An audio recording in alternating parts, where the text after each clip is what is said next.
Hello everybody. Today we are going to start with the third chapter of microeconomics, that is demand. Demand और supply इनको बोला जाता है the two tools of microeconomics. क्यों बोला जाता है इन्हें tools? जब तक हम ये नहीं समझेंगे कि demand क्या होता है, जब तक हम ये नहीं समझेंगे कि supply क्या होता है, तब तक हम economics के और कोई भी concept को नहीं समझ पाएंगे. जैसे मैं आपको एक एग्जांपल देता हूँ, इन्फ्लेशन. हम सबको पता है इन्फ्लेशन का क्या मतलब होता है, ठीक है. इन्फ्लेशन का मतलब होता है जब प्राइसेस बहुत ज्यादा बढ़ जाते हैं कोई भी कंट्री में. इन्फ्लेशन क्यों होता है, बेसिक सा सेंस लगा के देखते हैं. एक प्रोडक्ट है, लेट्स से दिस पेन, इसकी डिमांड बहुत ज्यादा है, ठीक है, बट सप्लाई इसकी बहुत कम है. लेट्स से ये एक ही यूनिट है सेल करने के लिए और इसके आगे 10 लोग हैं जो इनको खरीदना चाहते हैं. तो मैं क्या करूंगा, जो सबसे ज्यादा प्राइस में मुझे परचेस करने को रेडी होगा, इस पेन को परचेस करने को रेडी होगा, मैं उसको सेल कर दूंगा. क्या हो गया, इन्फ्लेशन हो गया. समझ में आया क्यों डिमांड और क्यों सप्लाई पढ़ना इतना इंपॉर्टेंट है. तो सबसे पहले ये देखते हैं कि what is demand. Goods are demanded because they have the capacity to satisfy our wants. Let's say मेरा ये पेन खराब हो जाता है, मैं क्यों खरीदूंगा इस पेन को, क्योंकि इस पेन के बिना मेरी ये जो स्क्रीन है बेकार हो गई, मैं स्लाइड कैसे करूंगा, I won't be able to slide. तो मैंने ये पेन क्यों खरीदा, because it is satisfying my want. ठीक है, तो हम गुड्स क्यों खरीदते हैं, बिकॉज गुड्स में वो पावर होती है to satisfy our wants. Let's say कि आपको चीज केक खाना है, ठीक है, आप चीज केक क्यों खा रहे हो, बिकॉज आपको तलब लग रही थी, आपको मन हो रहा था चीज केक खाने का, तो चीज केक ने क्या किया, it satisfied your want. But every want of a consumer can not be called as a demand. ठीक है, ऐसे तो मुझे पोर्शे भी चाहिए, मुझे BMW भी चाहिए, वो सब मेरी डिमांड है, बट क्या वो डिमांड हो जाएगी, वो सब मेरी डिजायर होगी. मेरी जो डिजायर है उसको मैं डिमांड नहीं बोलूंगा. ठीक है, लेट्स से कि मेरे को बहुत मन हुआ आज की, आज सुबह उठ के मैं मर्सिडीज खरीद लूं, तो क्या मर्सिडीज वालों की डिमांड बढ़ गई, क्या नहीं बढ़ी, सिर्फ और सिर्फ मेरी डिजायर बढ़ी है. ठीक है, so not every want, not every desire can be called as demand. Demand does not mean मेरे desire of a commodity. Demand का सिर्फ और सिर्फ मीनिंग डिजायर नहीं होता है. ठीक है, let us understand 3 different terms. एक बार समझते हैं, फिर हमको समझ में आएगा कि डिमांड एक्चुअली क्या होता है. डिजायर मीन्स अ मेरे wish to have a commodity. Desire का मतलब क्या हुआ, मेरी इच्छा कि मुझे ये चीज चाहिए. ठीक है, तो क्या वो डिमांड हो गई, नहीं हुई.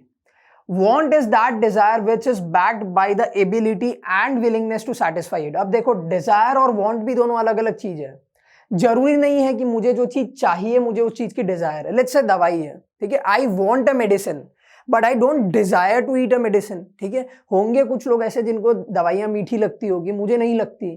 ठीक है, so I don't desire to get a medicine but I want a medicine.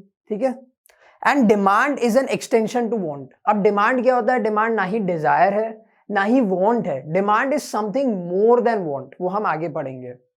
Characteristics of demand. Demand is always defined with reference to price and demand is always with respect to the period of time. ठीक है, price और साथ साथ में time, ये मैं आगे आप लोगों को समझाता हूं. सबसे पहले देख लेते हैं the exact meaning of demand. Demand is the quantity of a commodity that a consumer is willing and able to buy at each possible price during a given period of time.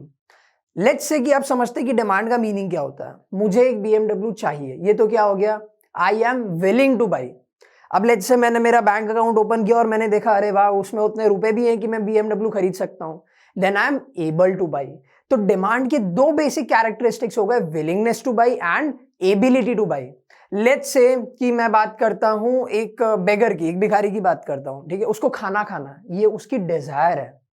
ठीक है, he is willing to eat a food या फिर he is willing to eat a meal but he is not able to buy a meal. तो क्या वो demand हुई, नहीं हुई. वो डिमांड कब होगी, when the beggar is willing to eat and is able to ईट.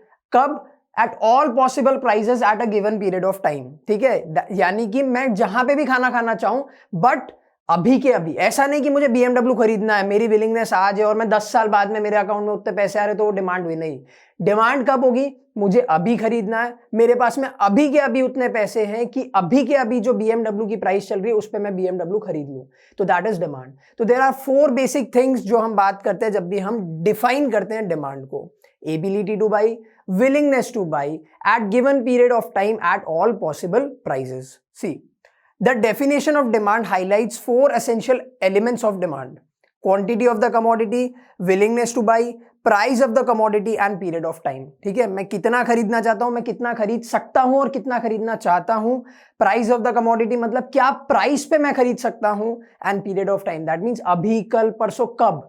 ठीक है, अगर मैं कल खरीद सकता हूं, लेट्स से मेरा कोई पेमेंट आना बाकी है, तो मैं कल खरीद सकता हूं उस चीज को, कल मेरा पेमेंट आने वाला है, तो डिमांड कब इंक्रीज होगी, कल। आज इंक्रीज होगी क्या, नहीं होगी। क्यों, क्योंकि मेरी विलिंगनेस तो है, but I can not purchase at this price at this period of time.